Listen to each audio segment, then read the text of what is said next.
Adlaw nga Martes karon mga kaigsuunan, petsa 1 sa bulan sa Hunyo, tuig 2021. Ang pagbasa kinutlo gikan sa Ebanghelyo sumala ni San Marcos, kapitulo 12, bersikulo 13 ngadto sa 17. May pipila ka mga pareseo ug mga sakop sa pundok ni Herodes nga gipadala ngadto kang Jesus aron pagbitik kaniya pinaagi sa iyang kaugalingong pulong. Miduol sila kaniya ug miingon, "Magtutudlo, nasayod kami nga ikaw mosulti gayud sa tinuod ug dili ka mahasol sa mga hunahuna sa mga tao kay dili ka man magsapayan sa kahimtang sa tao.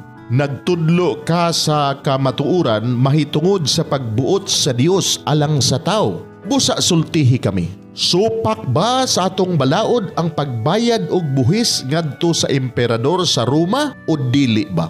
Apan nakasabot si Jesus sa ilang tuyo pagbitik kaniya, busa nangutana siya, "Nganong naninguha man kamo sa pagbitik kanako? Dadi akong salapi kay akong tanaon." Busa gidad-an siya nila og salapi og nangutana si Jesus kanila, "Kinsa man kining naong og ngalan nga gikulit dinhi?" Mitubag sila, "Sa emperador."